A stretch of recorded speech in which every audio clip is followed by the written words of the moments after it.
Chegamos ao capítulo 12 de Marcos, e ele fala a respeito da parábola dos lavradores maus. Diz assim a partir do versículo 1. Olha aí. Depois Jesus começou a falar e expor parábola.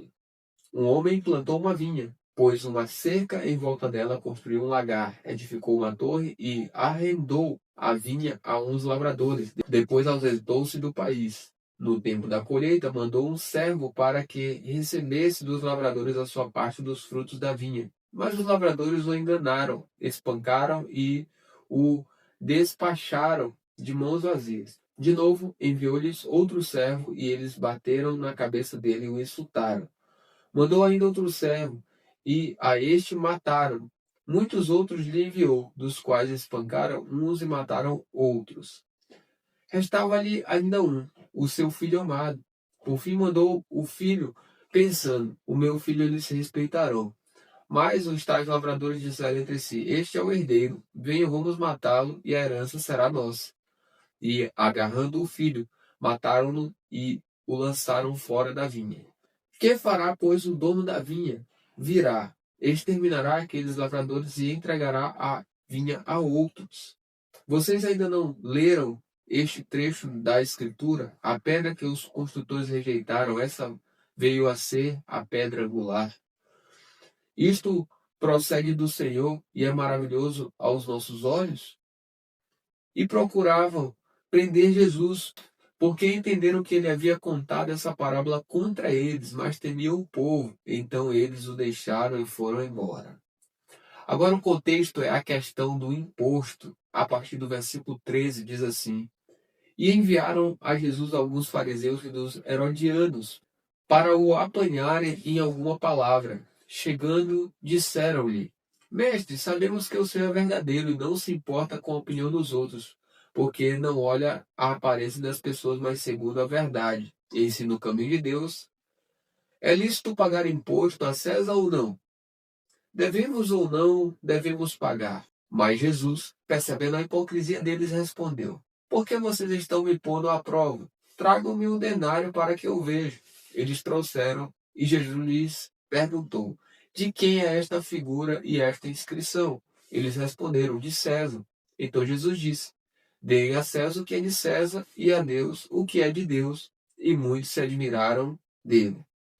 Agora vai falar sobre os saduceus e a ressurreição. Versículo 18, a partir dele diz assim: Então alguns saduceus que dizem não haver ressurreição aproximaram-se de Jesus e lhe perguntaram: Mestre, Moisés nos deixou escrito que, se um homem morrer e deixar a mulher sem filhos, o irmão desse homem deve casar com a viúva e gerar descendentes para o falecido.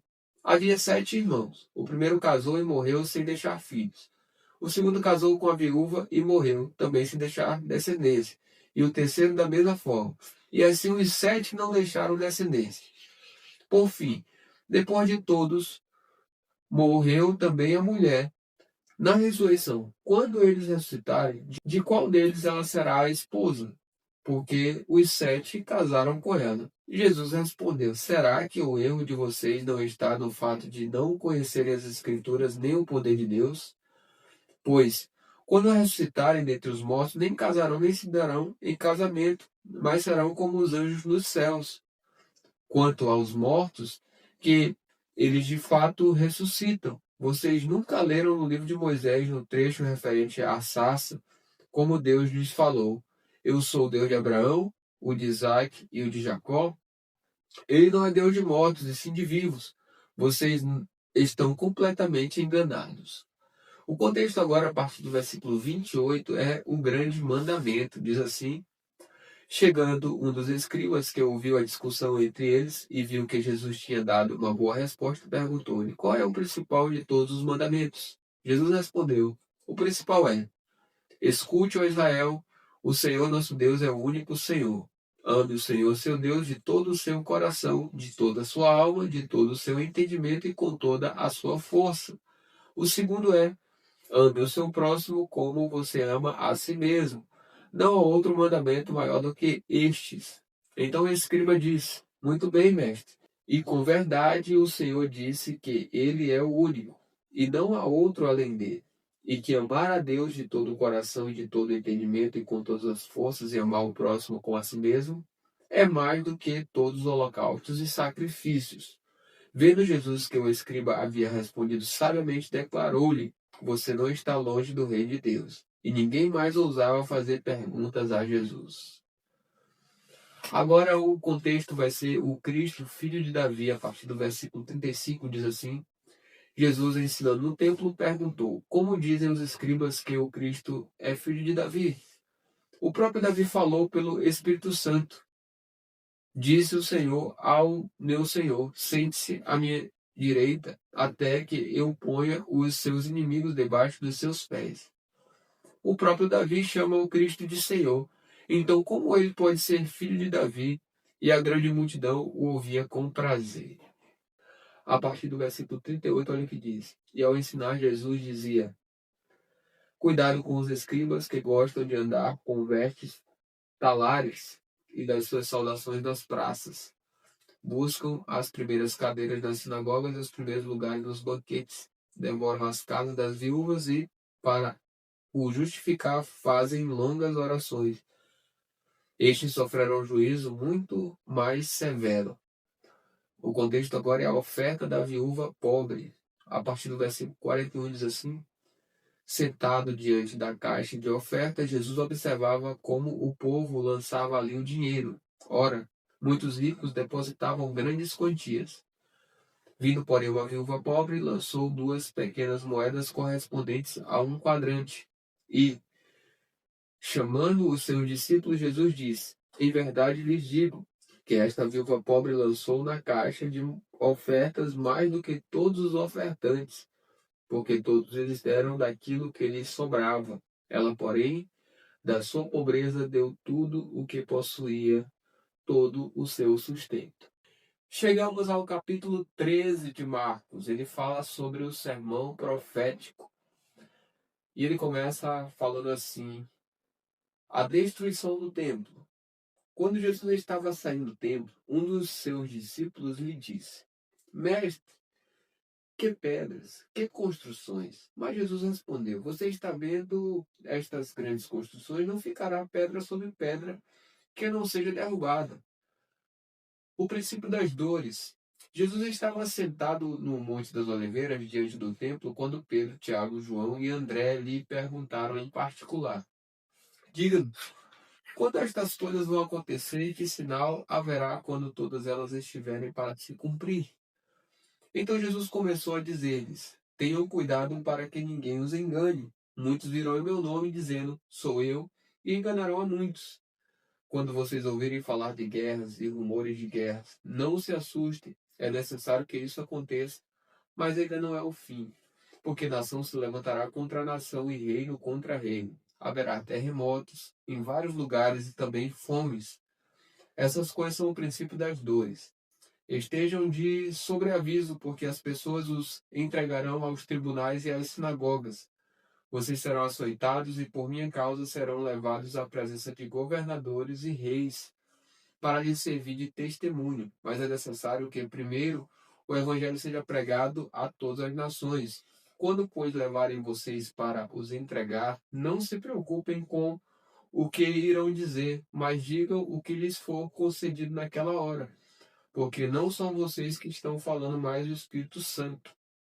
Um irmão entregará à morte outro irmão, e o pai entregará o filho. Haverá filhos que se levantarão contra os seus pais e os matarão. Todos odiarão vocês por causa do meu nome. Aquele, porém, que ficar firme até o fim, esse será salvo. O contexto agora é a grande tribulação. A partir do versículo 14 diz: Quando, pois, vocês virem o abominável da desolação situado onde não deve estar, quem lê entenda. Então os que estiverem na Judéia fujam para os montes. Quem estiver no terraço, não desça, nem entre para tirar de casa alguma coisa. E quem estiver no campo, não volte atrás para buscar a sua capa. Ai das que estiverem grávidas e das que amamentarem naqueles dias. Orem para que isso não aconteça no inverno, porque aqueles dias serão de tamanha tribulação, como nunca houve desde o princípio do mundo, criado por Deus até agora e nunca mais haverá. Se o Senhor não tivesse abreviado aqueles dias, ninguém seria salvo. Mas por causa dos eleitos que ele escolheu, Deus abreviou tais dias. Então, se alguém disser a vocês: olhem, aqui está o Cristo, ou olhem, ali está ele, não acreditem, porque surgirão falsos cristos e falsos profetas operando sinais e prodígios, para enganar, se possível, os próprios eleitos. Estejam de sobreaviso. Tudo isso tenho predito a vocês. O contexto agora é a vinda do Filho do Homem. A partir do versículo 24 diz: mas naqueles dias após a referida tribulação, o sol escurecerá, a lua não dará a sua claridade, as estrelas cairão do firmamento e os poderes dos céus serão abalados. Então verão o Filho do Homem vindo nas nuvens com poder e glória. E então ele enviará os anjos e reunirá os seus escolhidos dos quatro ventos, da extremidade da terra até a extremidade do céu. O contexto agora é a parábola da figueira. A partir do versículo 28 diz assim: aprendam, pois, a parábola da figueira. Quando já os seus ramos se renovam e as folhas brotam, vocês sabem que o verão está próximo. Assim também vocês, quando virem acontecer essas coisas, saibam que está próximo às portas. Em verdade lhes digo que não passará esta geração sem que tudo isto aconteça. Passará o céu e a terra, porém as minhas palavras não passarão. Agora vai ter uma exortação à vigilância. A partir do versículo 32 diz assim: mas a respeito daquele dia ou da hora ninguém sabe, nem os anjos no céu, nem o Filho, senão o Pai. Estejam de sobreaviso e vigiem, porque vocês não sabem quando será o tempo. É como um homem que, ausentando-se do país, deixa a sua casa, dá autoridade aos seus servos, a cada um a sua obrigação, e ao porteiro ordena que vigie. Portanto, vigiem, porque vocês não sabem quando virá o dono da casa, se à tarde, se à meia-noite, se ao cantar do galo, se pela manhã, para que, vindo ele inesperadamente, não encontre vocês dormindo. O que, porém, digo a vocês, digo a todos: vigiem. Chegamos ao capítulo 14 de Marcos, e ele começa falando sobre o plano para matar Jesus. A partir do versículo 1 diz assim: 2 dias depois seria celebrada a Páscoa e a festa dos pães sem fermento. Os principais sacerdotes e os escribas procuravam uma forma de prender Jesus à traição para matá-lo, pois diziam: não durante a festa, para que não haja tumulto entre o povo. Agora Jesus é ungido em Betânia. A partir do versículo 3 diz isso. Quando Jesus estava em Betânia fazendo uma refeição na casa de Simão, o leproso, veio uma mulher trazendo um frasco feito de alabastro com um perfume muito valioso de nardo puro, e quebrando um frasco derramou o perfume sobre a cabeça de Jesus. Alguns dos que estavam ali ficaram indignados e diziam entre si: para que este desperdício de perfume? Este perfume poderia ter sido vendido por mais de 300 denários para ser dado aos pobres, e murmuravam contra ela. Mas Jesus disse: deixem a mulher em paz, porque vocês a estão incomodando. Ela praticou uma boa ação para comigo, porque os pobres estarão sempre com vocês, e, quando quiserem, podem fazer-lhes o bem, mas a mim vocês nem sempre terão. Ela fez o que pôde, ungiu o meu corpo antecipadamente para a sepultura. Em verdade lhes digo que, onde for pregado em todo o mundo o evangelho, também será contado o que ela fez para a memória dela. Agora vai ter o pacto da traição.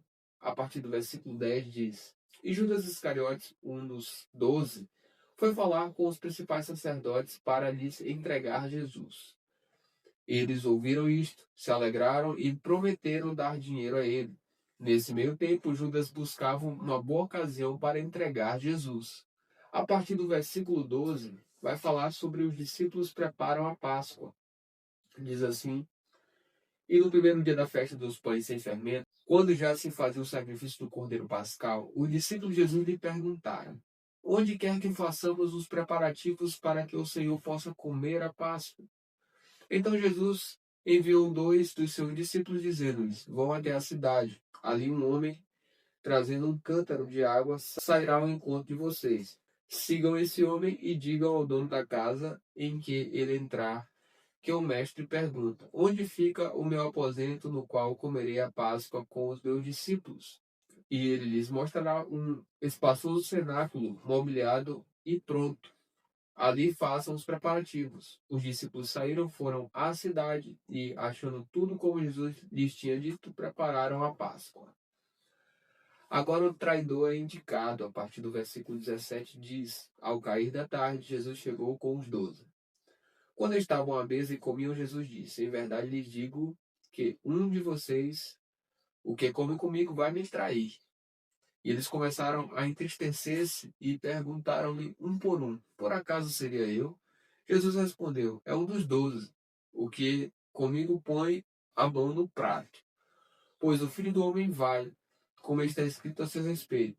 Mas ai daquele por quem o Filho do Homem está sendo traído.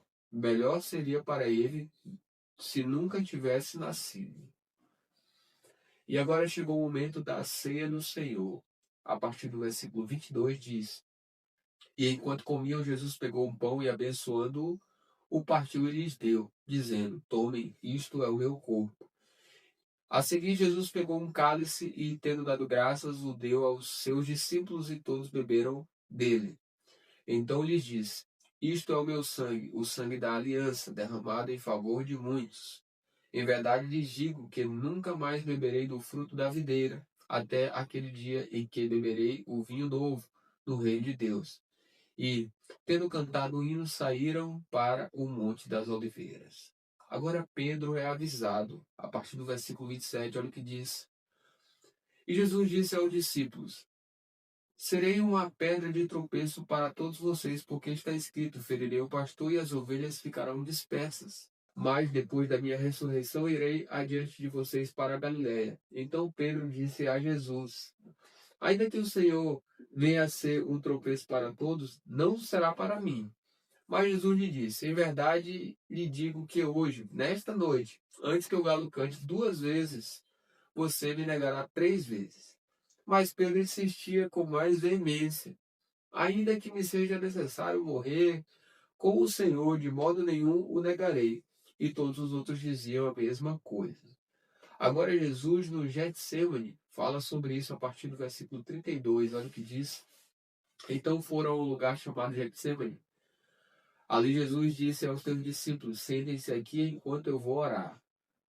E levando consigo Pedro, Tiago e João, começou a sentir-se tomado de pavor e de angústia. E lhes disse: a minha alma está profundamente triste até a morte. Fiquem aqui e vigiem. E adiantando-se um pouco, prostrou-se em terra e orava para que, se possível, lhe fosse poupada aquela hora. E dizia: Abba, Pai, tudo te é possível. Passa de mim este cálice. Porém, não seja o que eu quero, e sim o que tu queres. E voltando, achou-os dormindo e disse a Pedro: Simão, você está dormindo. Não conseguiu vigiar nem uma hora. Vigie e ore, para que não caia em tentação. O espírito, na verdade, está pronto, mas a carne é fraca. Retirando-se de novo, orou, repetindo as mesmas palavras. E voltando, achou-os outra vez dormindo, porque os olhos deles estavam pesados e não sabiam o que lhe responder. E, quando voltou pela terceira vez, Jesus lhe disse: vocês ainda estão dormindo e descansando. Basta. Chegou a hora. O Filho do Homem está sendo entregue nas mãos dos pecadores. Levantem-se, vamos embora. Eis que o traidor se aproxima. Agora Jesus é preso. A partir do versículo 43, olha o que diz. E logo, enquanto Jesus ainda falava, chegou Judas, um dos 12, e com ele uma multidão, com espadas e porretes, vinda da parte dos principais sacerdotes, escribas e anciãos. Ora, o traidor tinha dado a eles um sinal: aquele que o beijar é esse. Prendam e levem-no com segurança. E logo que chegou, aproximando-se de Jesus, Judas disse: Mestre, e o beijou. Então eles agarraram Jesus e o prenderam. Nisto, um dos que estavam ali, sacando da espada, feriu o servo do sumo sacerdote e cortou-lhe a orelha. Jesus lhe disse: vocês vieram com espadas e porretes para prender-me, como se eu fosse um salteador? Todos os dias eu estava com vocês no templo, ensinando, e vocês não me prenderam. Mas isto é para que se cumprissem as Escrituras. Então todos o deixaram e fugiram. Agora Jesus é seguido por um jovem. Versículos 51 e 52 dizem: um jovem coberto unicamente com um lençol seguia Jesus. Eles o agarraram, mas ele largou o lençol e fugiu nu.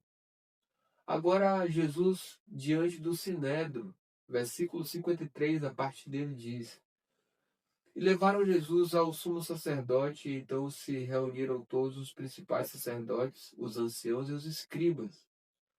Pedro seguiu Jesus de longe até o interior do pátio do sumo sacerdote e estava sentado entre os servos, aquecendo-se ao fogo. E os principais sacerdotes e todo o sinédrio procuravam algum testemunho contra Jesus para o condenar à morte, mas não achavam nada, pois muitos testemunhavam falsamente contra Jesus, mas os depoimentos não eram coerentes. E, levantando-se alguns, testemunhavam falsamente, dizendo: nós ouvimos declarar: eu destruirei este santuário edificado por mãos humanas, e em 3 dias construirei outro, não por mãos humanas. Nem assim o testemunho deles era coerente. E, levantando-se o sumo sacerdote no meio, perguntou a Jesus: você não diz nada em resposta ao que estes depõem contra você? Jesus, porém, guardou o silêncio e nada respondeu. O sumo sacerdote tornou a interrogá-lo: você é o Cristo, o Filho do Deus bendito? Jesus respondeu: eu sou, e vocês verão o Filho do Homem sentado à direita do Todo-Poderoso e vindo com as nuvens do céu. O sumo sacerdote, rasgando as suas vestes, disse: por que ainda precisamos de testemunhas? Vocês ouviram a blasfêmia. Qual é o parecer de vocês? E todos o julgaram réu de morte. Alguns começaram a cuspir nele, a cobrir-lhe o rosto, a bater nele e dizer-lhe: profetize. E os guardas davam-lhe bofetadas. Agora Pedro nega Jesus a partir do versículo 66. Estando Pedro embaixo do pátio, veio uma das empregadas do sumo sacerdote e, vendo Pedro que se aquecia, fixou os olhos nele e disse: você também estava com Jesus o Nazareno. Mas ele negou, dizendo: não o conheço, nem compreendo o que você está falando. E saiu para o pórtico, e o galo cantou. E a empregada, vendo, tornou a dizer aos que estavam ali: este é um deles. Mas ele negou outra vez, e pouco depois os que estavam ali disseram outra vez a Pedro: com certeza você é um deles, porque também é galileu. Ele, porém, começou a praguejar e a jurar: não conheço esse homem de quem vocês estão falando. E no mesmo instante, o galo cantou pela segunda vez. Então Pedro se lembrou da palavra que Jesus lhe tinha dito: antes que o galo cante 2 vezes, você me negará 3 vezes. E caindo em si, começou a chorar. Chegamos ao capítulo 15 de Marcos. Ele fala sobre Jesus diante de Pilatos. A partir do versículo 1 diz assim: logo pela manhã, os principais sacerdotes entraram em conselho com os anciãos, os escribas e todo o sinédrio. E amarrando Jesus, levaram-no e o entregaram a Pilatos. Pilatos perguntou: você é o rei dos judeus?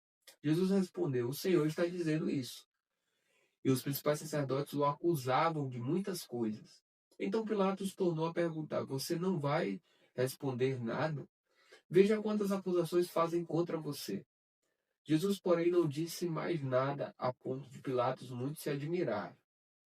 E aí Jesus é condenado à morte. A partir do versículo 6 diz: ora, por ocasião da festa, era costume soltar ao povo um dos presos, aquele que eles pedissem. Havia um chamado Barrabás, preso com rebeldes, os quais, em um tumulto, haviam cometido homicídio. Vindo a multidão, começou a pedir que Pilatos lhes fizesse como de costume. E Pilatos lhes respondeu, dizendo: vocês querem que eu lhes solte o rei dos judeus? Pois ele bem percebia que era por inveja que os principais sacerdotes lhe haviam entregado Jesus. Mas os principais sacerdotes incitaram a multidão no sentido de que lhe soltasse, de preferência Barrabás. E Pilatos lhes perguntou: o que então vocês querem que eu faça com este a quem vocês chamam de rei dos judeus? Eles gritaram: crucificam. Mas Pilatos lhes disse: que mal fez ele? Porém eles gritavam cada vez mais: crucificam.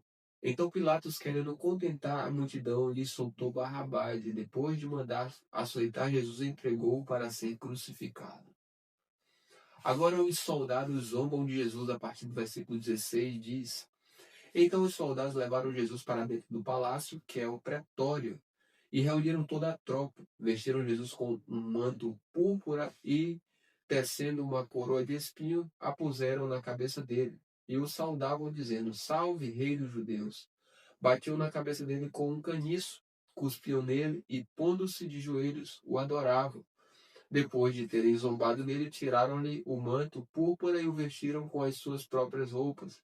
Então conduziram Jesus para fora a fim de o crucificarem. Agora começa a crucificação de Jesus a partir do versículo 21. E obrigaram Simão Cireneu, que passava, vindo do campo, pai de Alexandre e de Rufo, a carregar a cruz de Jesus. E levaram Jesus para o Gólgota, que quer dizer lugar da caveira. Quiseram dar-lhe para beber vinho misturado com mirra, mas Jesus não aceitou. Então o crucificaram e partiram entre si as roupas dele, tirando a sorte para ver o que cada um levaria. Eram 9 horas da manhã quando o crucificaram. E a inscrição com a acusação contra ele dizia: Rei dos Judeus. Com ele crucificaram 2 ladrões, um à sua direita e outro à sua esquerda. E cumpriu-se a escritura que diz: com malfeitores foi contado. Os que iam passando blasfemavam contra ele, balançando a cabeça e dizendo: Ah, você que destrói o santuário e em 3 dias o reedifica, salve a si mesmo, descendo da cruz. De igual modo, os principais sacerdotes, com os escribas zombando, diziam entre si: Salvou os outros, a si mesmo não pode salvar. Que o Cristo, o Rei de Israel, desça agora da cruz para que vejamos e creiamos. Também os que com ele foram crucificados o insultavam. Agora vai haver a morte de Jesus. Versículo 33 diz assim: Chegando o meio-dia, houve trevas sobre toda a terra até às 3 horas da tarde. E às 3 horas Jesus clamou em alta voz: Eloi, Eloi, lema sabachthani. Isso quer dizer: Deus meu, por que me desamparaste? E alguns dos que estavam ali ouvindo isto diziam: Vejam, ele chama por Elias. E um deles correu para embeber uma esponja em vinagre e, colocando-a na ponta de um caniço, deu-lhe de beber, dizendo: Espere, vejamos se Elias vem tirá-lo. Mas Jesus, dando um forte grito, expirou, e o véu do santuário se rasgou em 2 partes, de alto a baixo. O centurião que estava em frente de Jesus, vendo que assim havia expirado, disse: Verdadeiramente este homem era o Filho de Deus. Estavam também ali algumas mulheres observando de longe. Entre elas estavam Maria Madalena, Maria, mãe de Tiago, o menor, e de José, e ainda Salomé. Quando Jesus estava na Galiléia, essas mulheres o acompanhavam e serviam. E além destas, havia muitas outras que tinham ido com ele para Jerusalém. Agora o contexto é o sepultamento de Jesus. A partir do versículo 42 diz: Ao cair da tarde, ao ser o dia da preparação, isto é, a véspera do sábado, José de Arimateia, ilustre membro do Sinédrio, que também esperava o reino de Deus, dirigiu-se ousadamente a Pilatos e pediu o corpo de Jesus. Mas Pilatos admirou-se de que ele já tivesse morrido e, tendo chamado o centurião, perguntou-lhe se havia muito que Jesus tinha morrido. Após certificar-se pela informação do comandante, cedeu o corpo a José. Este, baixando o corpo da cruz, envolveu-o num lençol que tinha comprado e o depositou num túmulo que tinha sido aberto numa rocha, e rolou uma pedra para a entrada do túmulo. Maria Madalena e Maria, mãe de José, observaram onde ele foi posto.